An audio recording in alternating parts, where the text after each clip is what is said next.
प्यारे देशवासियों, नमस्कार। आज से 5 साल पहले आप सबने मुझ पर अपार भरोसा जताया था और अपने निर्वाचित जनप्रतिनिधियों के माध्यम से मुझे भारत के राष्ट्रपति के रूप में चुना था। आज मेरा कार्यकाल पूरा हो रहा है। इस अवसर पर मैं आप सभी के साथ कुछ बातें साझा करना चाहता हूँ। सबसे पहले मैं आप सभी देशवासियों के प्रति तथा आपके जनप्रतिनिधियों के प्रति हार्दिक कृतज्ञता व्यक्त करता हूँ।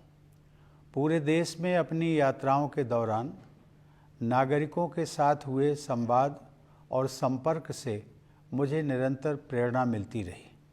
छोटे छोटे गांवों में रहने वाले हमारे किसान और मजदूर भाई बहन, नई पीढ़ी के जीवन को संवारने वाले हमारे शिक्षक, हमारी विरासत को समृद्ध बनाने वाले कलाकार, हमारे देश के विभिन्न आयामों का अध्ययन करने वाले विद्वान, देश की समृद्धि बढ़ाने वाले उद्यमी, देशवासियों की सेवा करने वाले डॉक्टर व नर्स, राष्ट्र निर्माण में संलग्न वैज्ञानिक व इंजीनियर, देश की न्याय व्यवस्था को योगदान देने वाले न्यायाधीश व अधिवक्ता, प्रशासन तंत्र को सुचारू रूप से चलाने वाले सिविल सर्वेंट्स, हर वर्ग को विकास से जोड़ने में सक्रिय हमारे सामाजिक कार्यकर्ता, भारतीय समाज में आध्यात्मिक प्रवाह को बनाए रखने वाले सभी पंथों के आचार्य व गुरुजन, आप सभी ने मुझे अपने कर्तव्यों का निर्वहन करने में भरपूर सहयोग दिया है। संक्षेप में कहूँ तो समाज के सभी वर्गों का मुझे पूरा सहयोग, समर्थन व आशीर्वाद मिला है। मेरे मनोमस्तिष्क में वे सभी क्षण विशेष रूप से अंकित रहेंगे जब मेरी मुलाकात अपनी सेनाओं, अर्धसैनिक बलों तथा पुलिस के बहादुर जवानों से होती थी। उन सभी में देश प्रेम की अद्भुत भावना देखने को मिलती है। अपनी विदेश यात्राओं के दौरान जब भी प्रवासी भारतीयों के साथ मेरा मिलना हुआ, हर बार मुझे मातृभूमि के प्रति उनके गहरे प्यार और अपनेपन का एहसास हुआ। देश के सर्वोच्च नागरिक पुरस्कार समारोहों के दौरान मुझे अनेक असाधारण प्रतिभाओं से मिलने का अवसर मिला। वे सभी पूरी लगन, अटूट समर्पण और दृढ़ निष्ठा के साथ एक बेहतर भारत के निर्माण में सक्रिय हैं। इस प्रकार अनेक देशवासियों से मिलने के बाद मेरा यह विश्वास और भी दृढ़ हुआ कि हमारे निष्ठावान नागरिक ही वास्तविक राष्ट्र निर्माता हैं और वे सभी भारत को बेहतर बनाने के लिए प्रयासरत हैं। ऐसे सभी निष्ठावान देशवासियों के हाथों में हमारे महान देश का भविष्य सुरक्षित है। प्यारे देशवासियों, अपने इन अनुभवों से गुजरते हुए अक्सर मुझे अपना बचपन भी याद आता रहा है कि किस तरह महत्वपूर्ण ऐतिहासिक घटनाएं हमारे व्यक्तिगत जीवन को प्रभावित करती रहीं। जब अपने छोटे से गांव में एक साधारण बालक के नज़रिए से मैं जीवन को समझने की कोशिश कर रहा था, तब देश को आज़ादी हासिल किए हुए कुछ ही साल हुए थे। देश के पुनर्निर्माण के लिए लोगों में एक नया जोश दिखाई देता था। उनकी आंखों में नए सपने थे। मेरे दिलो दिमाग में भी एक धुंधली सी कल्पना उभर रही थी कि एक दिन शायद मैं भी अपने देश के निर्माण में भागीदारी कर सकूंगा। कच्चे घर में गुजर बसर करने वाले एक परिवार के मेरे जैसे साधारण बालक के लिए हमारे गणतंत्र के सर्वोच्च संवैधानिक पद के बारे में कोई भी जानकारी होना कल्पना से परे था। लेकिन यह भारत के लोकतंत्र की ताकत है कि इसमें हर नागरिक के लिए ऐसे रास्ते खुले हैं जिन पर चलकर वह देश की नियति को संवारने में अपनी महत्वपूर्ण भूमिका निभा सकता है। कानपुर देहात जिले के परौख गांव के अति साधारण परिवार में पला बढ़ा वह रामनाथ कोविंद आज आप सभी देशवासियों को संबोधित कर रहा है। इसके लिए मैं अपने देश की जीवंत लोकतांत्रिक व्यवस्था की शक्ति को सत नमन करता हूँ।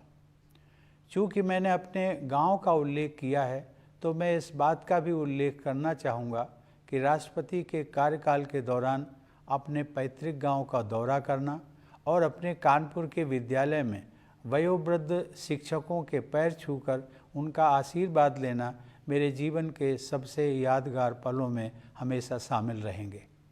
इसी साल प्रधानमंत्री जी भी मेरे गांव परौंख आए और उन्होंने मेरे गांव की धरती का मान बढ़ाया।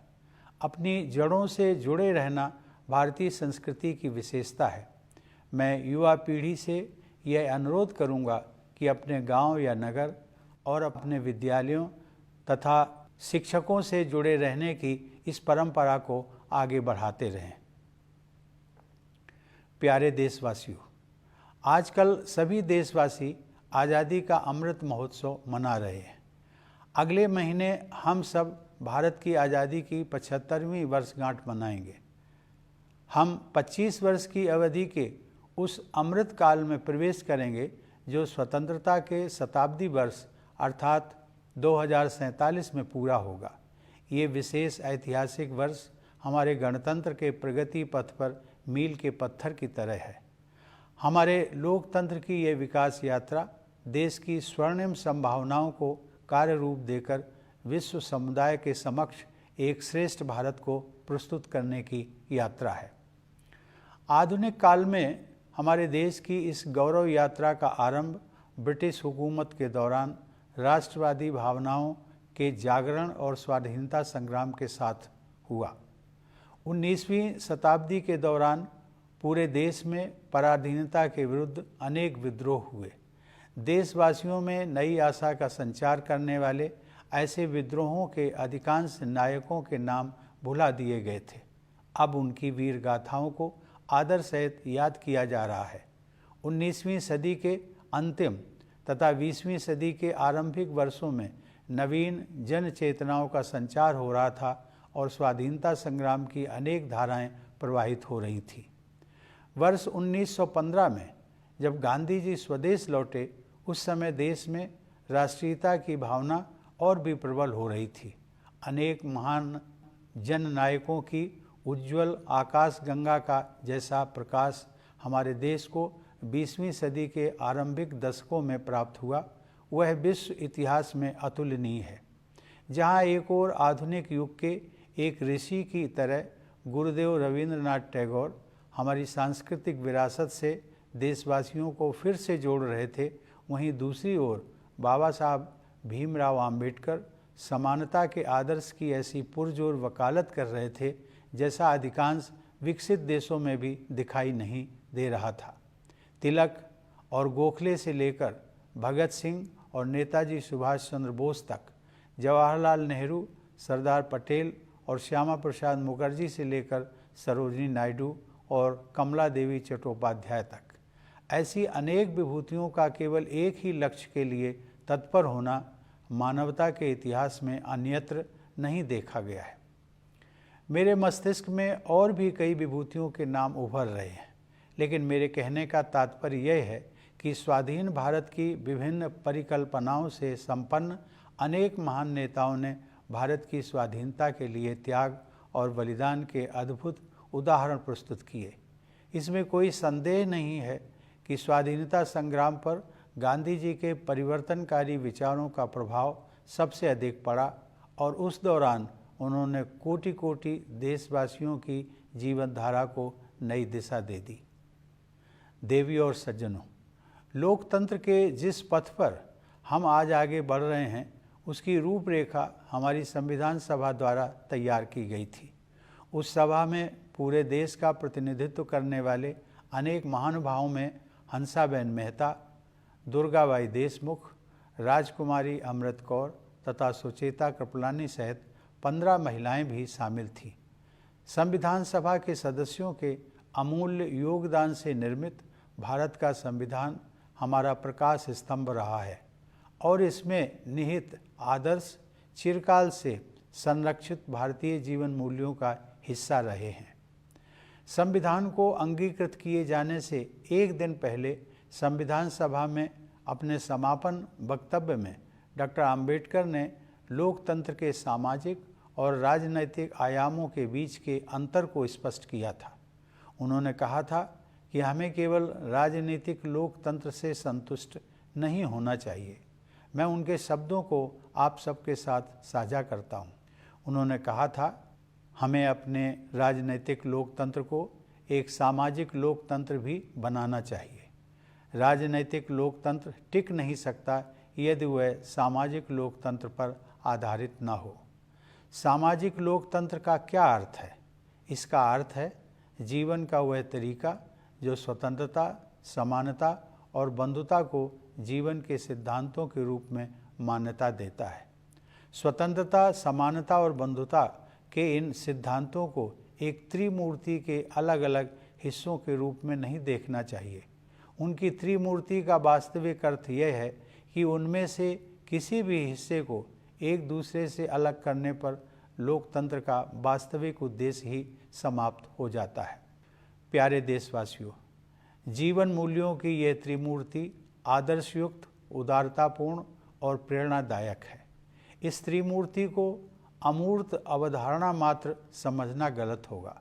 केवल आधुनिक ही नहीं बल्कि हमारा प्राचीन इतिहास भी इस बात की गवाही देता है कि वे तीनों जीवन मूल्य हमारे जीवन की सच्चाई हैं। उन्हें हासिल किया जा सकता है और वस्तुतः उन्हें विभिन्न युगों में हासिल किया भी गया है। हमारे पूर्वजों और हमारे आधुनिक राष्ट्र निर्माताओं ने अपने कठिन परिश्रम और सेवा भावना के द्वारा न्याय, स्वतंत्रता, समता और बंधुता के आदर्शों को चरितार्थ किया था। हमें केवल उनके पद चिन्हों पर चलना है और आगे बढ़ते रहना है। सवाल उठता है कि आज के संदर्भ में एक सामान्य नागरिक के लिए ऐसे आदर्शों का क्या अर्थ है? मेरा मानना है कि उन आदर्शों का प्रमुख लक्ष्य सामान्य व्यक्ति के लिए सुखमय जीवन का मार्ग प्रशस्त करना है। इसके लिए सबसे पहले सामान्य लोगों की मूलभूत आवश्यकताएं पूरी की जानी चाहिए। अब संसाधनों की कमी नहीं है। हर परिवार के पास बेहतर आवास तथा पीने के पानी और बिजली की सुविधा उपलब्ध हो, इस दिशा में हम काम कर रहे हैं। यह बदलाव विकास की बढ़ती हुई गति तथा भेदभाव से पूर्णतः मुक्त सुशासन द्वारा ही संभव हो सका है। मूलभूत आवश्यकताओं को उपलब्ध कराने के बाद यह सुनिश्चित करना है कि प्रत्येक नागरिक अपनी क्षमताओं का उपयोग करते हुए खुशी के अवसर तलाशे तथा अपने नितांत निजी गुणों का समुचित उपयोग करते हुए अपनी नियति का निर्माण करे। इस दिशा में आगे बढ़ने के लिए शिक्षा ही मुख्य साधन है। मेरा मानना है कि राष्ट्रीय शिक्षा नीति युवा भारतीयों के लिए अपनी विरासत से जुड़ने और 21वीं सदी में अपने पैर जमाने में बहुत सहायक सिद्ध होगी। उनके विकासमान भविष्य के लिए अच्छी स्वास्थ्य सेवाएं अनिवार्य हैं। कोविड की वैश्विक महामारी ने सार्वजनिक स्वास्थ्य सेवा के बुनियादी ढांचे में और भी अधिक सुधार की आवश्यकता को रेखांकित किया है। मुझे खुशी है कि सरकार ने इस कार्य को सर्वोच्च प्राथमिकता दी है। शिक्षा और स्वास्थ्य सेवाओं का लाभ उठाते हुए हमारे देशवासी सक्षम बन सकते हैं और आर्थिक सुधारों का लाभ लेकर अपने जीवन निर्माण के लिए सर्वोत्तम मार्ग अपना सकते हैं। 21वीं सदी को भारत की सदी बनाने के लिए हमारा देश सक्षम हो रहा है, यह मेरा दृढ़ विश्वास है। प्यारे देशवासियों, अपने कार्यकाल के 5 वर्षों के दौरान मैंने अपनी पूरी योग्यता से अपने दायित्वों का निर्वहन किया है। मैं doctor Rajendra Prasad, doctor S Radhakrishnan और डॉक्टर APJ अब्दुल कलाम जैसी महान विभूतियों का उत्तराधिकारी होने के नाते बहुत सचेत रहा हूँ। जब मैंने राष्ट्रपति भवन में प्रवेश किया था तब मेरे तत्कालीन पूर्ववर्ती श्री प्रणब मुखर्जी ने भी मेरे कर्तव्यों के बारे में मुझे बुद्धिमत्तापूर्ण सुझाव दिए। फिर भी जब कभी मुझे किसी तरह का संशय हुआ तब मैंने गांधी जी का और उनके द्वारा सुझाए गए मूल मंत्र का सहारा लिया। गांधी जी की सलाह के मुताबिक सबसे अच्छा मार्गदर्शक सिद्धांत यह था कि हम सबसे गरीब आदमी के चेहरे को याद करें और खुद से ये सवाल पूछें कि हम जो कदम उठाने जा रहे हैं क्या वह उस गरीब के लिए सहायक होगा। मैं गांधी जी के सिद्धांतों पर अपने अटूट विश्वास को दोहराते हुए आप सबसे ये आग्रह करूँगा कि आप प्रतिदिन कुछ मिनटों के लिए ही सही गांधी जी के जीवन और शिक्षाओं पर अवश्य विचार करें। प्यारे देशवासियों, हम सब के लिए माता की तरह पूज्य प्रकृति गहरी पीड़ा से गुजर रही है। जलवायु परिवर्तन का संकट हमारी धरती के भविष्य के लिए गंभीर खतरा बना हुआ है। हमें अपने बच्चों की खातिर अपने पर्यावरण, अपनी ज़मीन, हवा और पानी का संरक्षण करना है। अपनी दिनचर्या में तथा रोज़मर्रा की चीज़ों का इस्तेमाल करते समय हमें अपने पेड़ों, नदियों, समुद्रों और पहाड़ों के साथ साथ अन्य सभी जीव जंतुओं की रक्षा के लिए बहुत सावधान रहने की ज़रूरत है। प्रथम नागरिक के रूप में यदि अपने देशवासियों को मुझे कोई एक सलाह देनी हो तो मैं यही सलाह दूंगा। अपने वक्तव्य का समापन करते हुए मैं एक बार फिर सभी देशवासियों के प्रति हार्दिक कृतज्ञता व्यक्त करता हूँ। भारत माता को सादर नमन करते हुए मैं आप सभी के उज्जवल भविष्य की मंगल कामना करता हूँ। धन्यवाद। जय हिंद।